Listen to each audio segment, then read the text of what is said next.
Bhagawatha Vahini, Chapter 10. The Krishna Mystery. Bhima managed to muster up some courage. He said, "Brother, grant me leave, and I shall proceed to Dwaraka in an instant, and return quick, bringing full information of all that has happened to remove your fear." Even while Bhima was praying on bended knees for permission, the sun set, and the lamp started emitting feeble light from every place. Meanwhile, a guard from the main entrance rushed in, announcing that Arjuna had come, and that he was approaching the royal apartment. Everyone rose as if they had suddenly come to life. They hurried forward to meet Arjuna, thirsty for news from Dwaraka. Arjuna came in, depressed and despondent, devoid of any song of joy. Without looking the brothers in the face, he rolled over the feet of Dharmaraja. Dharmaraja noticed the signs which confirmed his fear, and became eager to inquire further. He asked about the welfare of friends and kinsmen at Dwaraka. Arjuna could not raise or turn his head.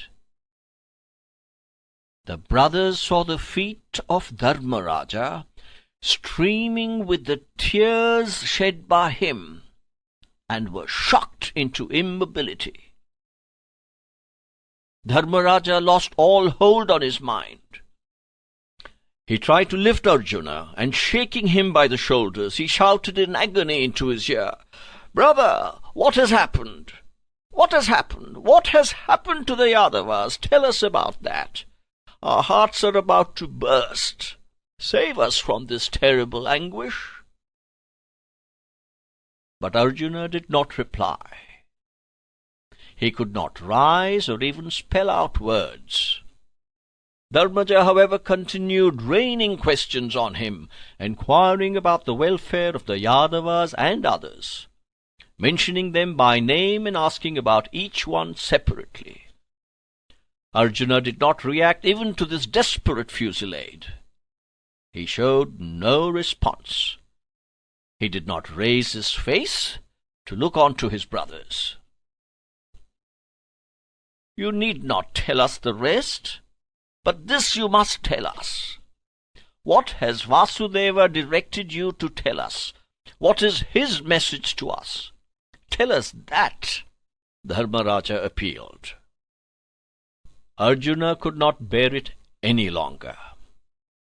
The grief that he had held back so long gushed out in full flood. "We have Vasudeva no more. Oh, we are orphaned. We could not keep him. We have no more luck," he said, and fell down on the floor sobbing. Sahadeva grasped the situation and its possibilities, and he closed all doors that led into the hall. He engaged himself in attempting to soothe the distress.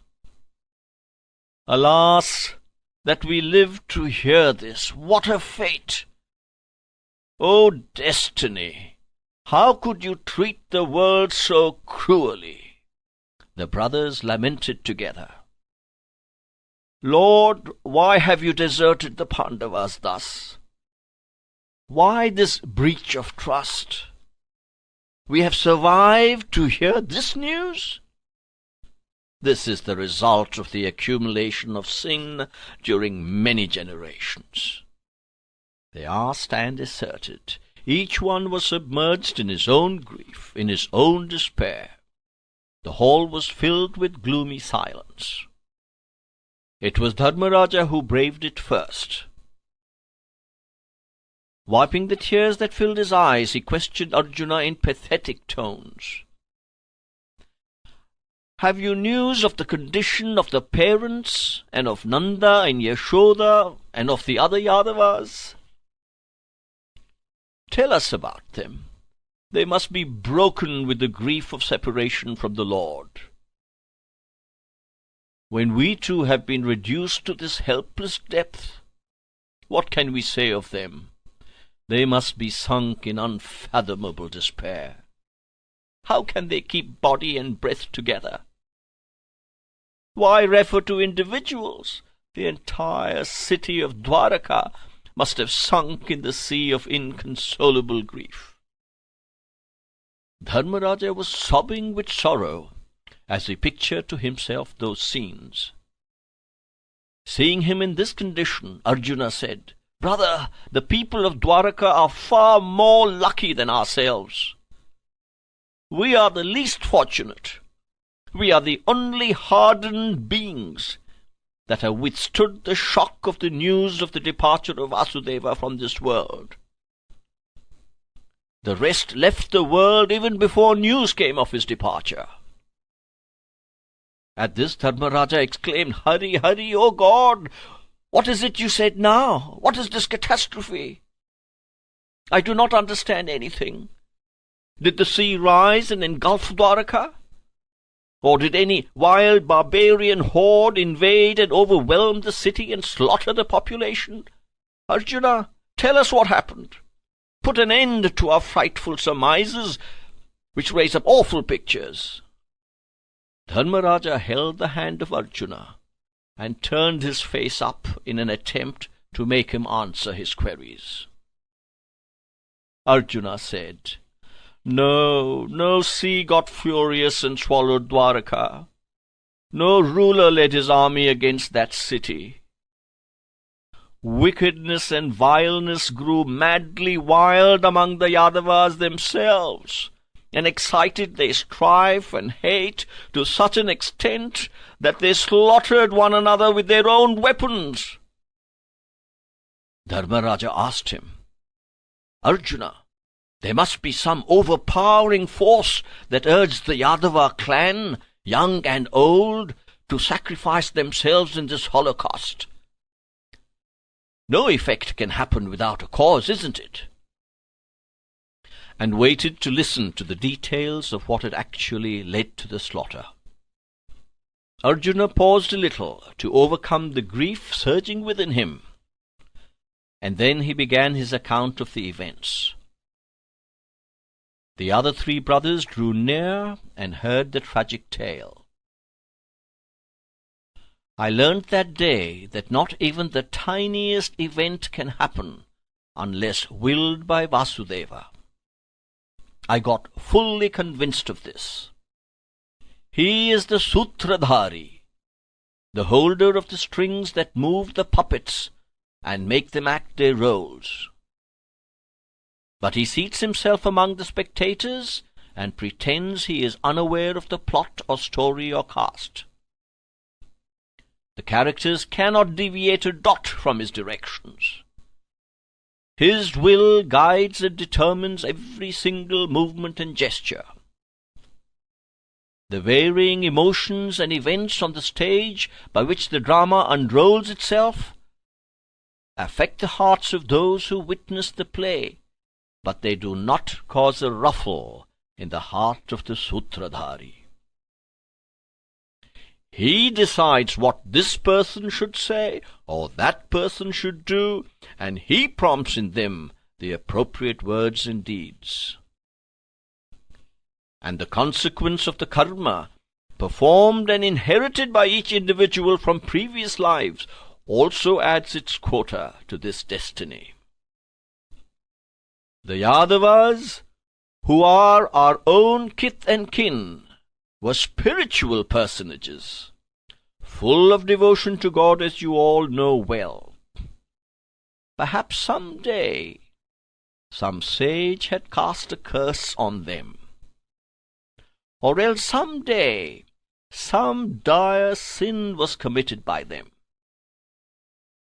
For how else can we explain this sudden upset in their history, this unexpected tragedy? They performed a magnificent sacrifice, yajna, at Prabhasha Kshetra. For 7 full days the yajna was celebrated in unprecedented pomp and style.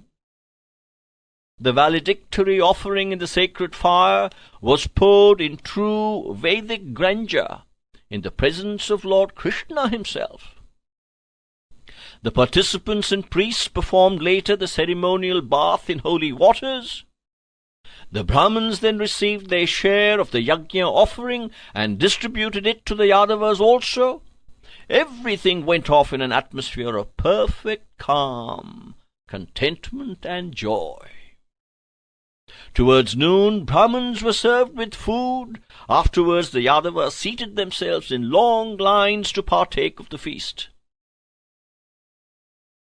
During the feast, as ill luck would have it, some of the Yadavas filled themselves with drink and lost self-control so much that they mistook their own kinsmen for foes. They started quarrels which raged into a fight of severe fierceness.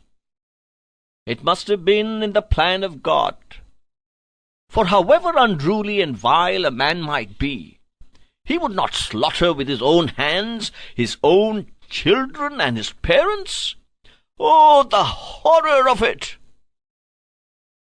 In the general melee that ensued, son killed father, father killed son, brother slew brother, son-in-law killed father-in-law, father-in-law killed son-in-law, in one insane orgy of blind hate, until there was no one alive.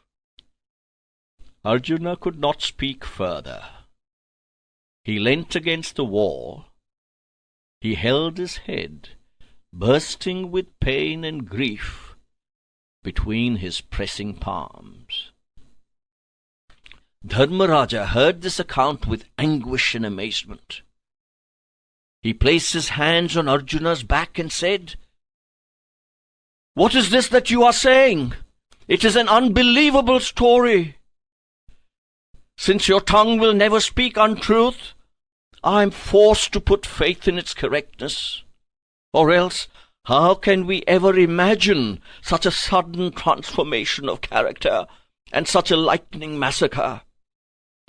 I have never seen or heard anywhere else such intensity of mutual friendship as marked the Yadava clan. Besides, they do not deviate in the least from the path marked out for them by Krishna. They will not deflect from it on the most frantically furious occasions. That such people should, in the very presence of Krishna, regardless of all canons of good behavior, beat one another to death is strange indeed. Such a turn of events comes only when the end of the world is near. Well, Arjuna, could not Krishna stop the fight and advise them to desist?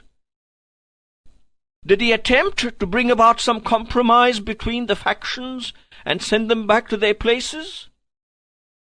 Krishna is the greatest adept in the arts of war and peace, isn't he?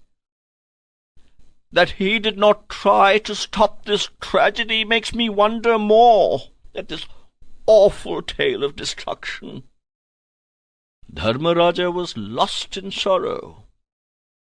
He sat with his head resting on his clenched fist, the hand placed on the knee.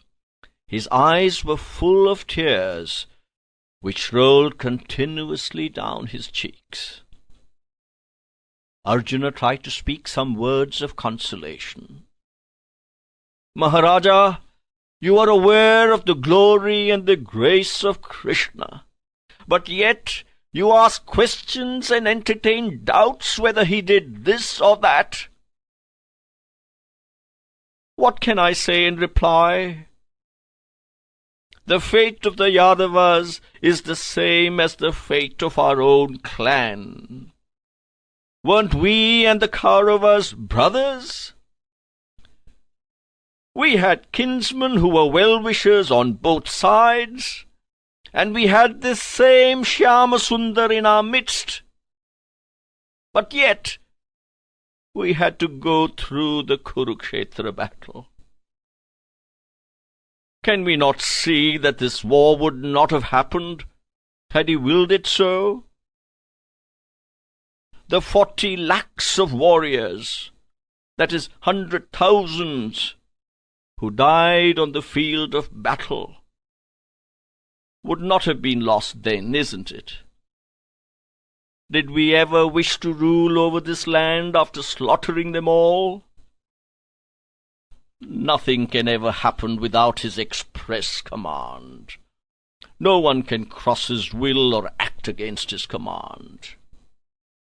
This world is the stage on which each one acts the role he has allotted him, on which each one struts about for the time given by him, and each one has to obey his instructions without fail or falter.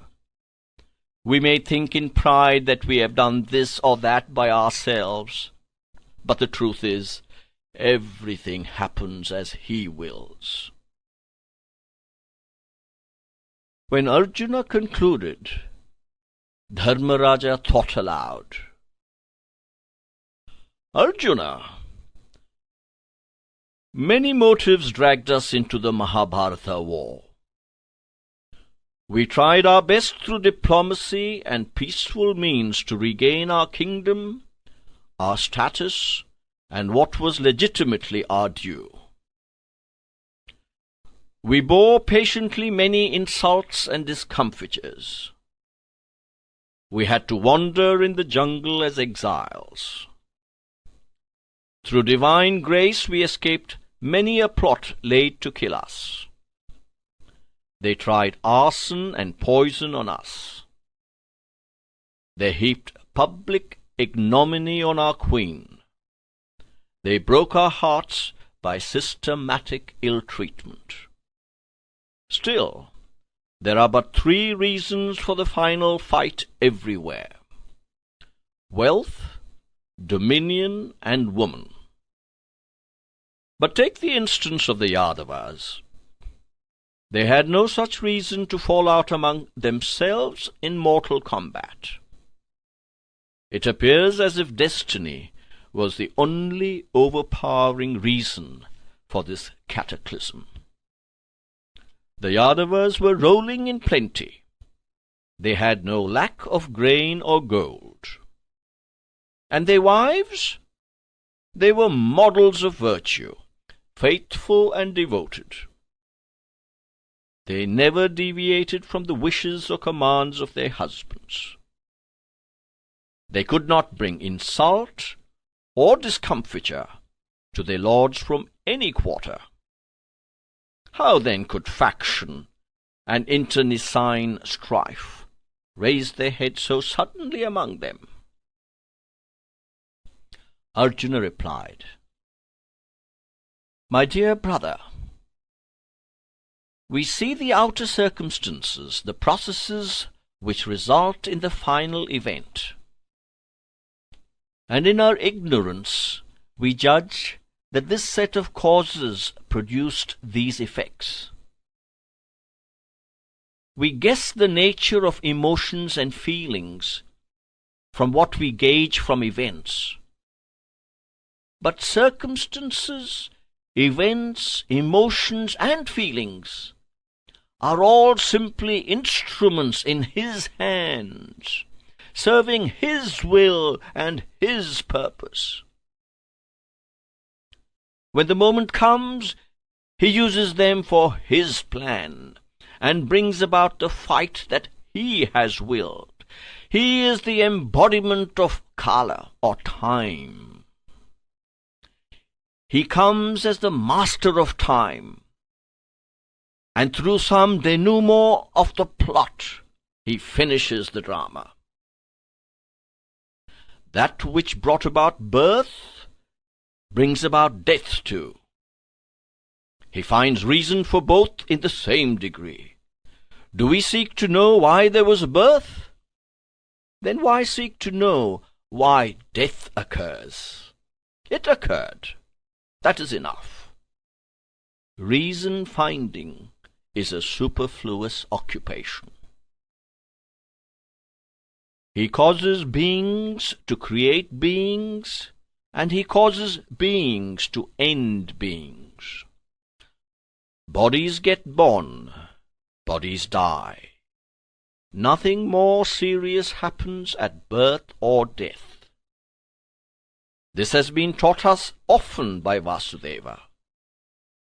Why then should we doubt or deviate from the steady courage he has sought to give us? You might say that it is not just that he who caused us to be born should be the person who kills us. Between birth and death, man too has some capacity to earn punya and papa, merit and demerit.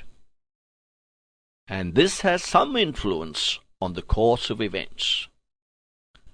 Within these limits, the Lord plays the game of football with birth and death and life. Birth and death are two high cliffs between which the river of life flows. The force of Atmic faith, Atma Shakti, is the bridge that spans the chasm, and for those who have developed that force and faith, floods are of no concern. With Atma Shakti as their safe support, they can reach the other bank, braving all dangers. O King, all this is but a grand puppet show by that master director. The Yadavas today, like the Kauravas yesterday, had no individuality of their own. There is no use blaming either. Can this material body, composed of the 5 elements, earth, water, fire, air, and ether, move or act without his prompting? No. It is his amusement to cause one to be born through another, and to cause one to die through another. Else, how can you explain the fact of the snake laying eggs and warming them to bring out the young, and then eat the very children thus born? Even among them, it eats up only those whose term is ended, so to say, not every one of the snakelings. The fish that lives in waters get caught in nets when their term ends. Why, the small fish get eaten by the big ones, and they, in their turn, get swallowed by even bigger ones. This is his law. The snake eats the frog, the peacock eats the snake. This is his game. Who can probe into the reasons for this? The truth is, every single event is the decision of this Balagopala. We cannot sense the mystery of his play. We have failed to understand it. There is no profit in worrying over that failure now. With that deluding human form, he moved with us, mixed with us, dined with us, behaved as if he was our kinsman and well-wisher, our friend and guide, saved us from many a calamity that threatened to overwhelm us. He showered his divine mercy on us, and solved for us the toughest problems that defied solution in remarkably simple ways. During all this time that he was near and dear to us, we were carried away by pride that we had his grace. We did not try to fill ourselves with that supreme joy, to dive deep into the flood of his grace. We sought from him mere external victory and temporal benefits. We ignored the vast treasure with which we could have filled our hearts. We never contemplated on his real reality. He guarded us as if we five were the five vital heirs for him, the Pancha Prana. He came forward to help us and lead us in every undertaking, however small, and he fulfilled it for us. Brother, what shall I say? We might be born many times over, but we can never get again such a friend and kinsman. I have received from him love much more intense than that of a mother, a love which no mother can confer. On many an occasion he bore the burdens of the Pandavas as his own, and to relieve us of the bother, he used to plan measures within minutes and carry them on to final success. It is due to the gift of his grace that we Pandavas have survived in this world to this day. Why repeat 1,000 things separately? Every drop of blood coursing through these veins is but a drop from the shower of his grace. Every muscle is but a lump of his love. Every bone and cartilage is but a piece of his mercy. Unable to understand the secret, we strutted about boasting, I achieved this, and I accomplished that. Now it has become clear to us that without him we are but bags of skin. Of course, the fate of all men is the same. They forget that the all-ruling, all-knowing Almighty plays with them as puppets. They assume that they are the actual doers and enjoyers. Like me, they are plunged in ignorance of the basic truth. When we who are far-famed heroes and warriors are in this sad plight, what can we say of ordinary folk who have no chance of awakening into this jnana?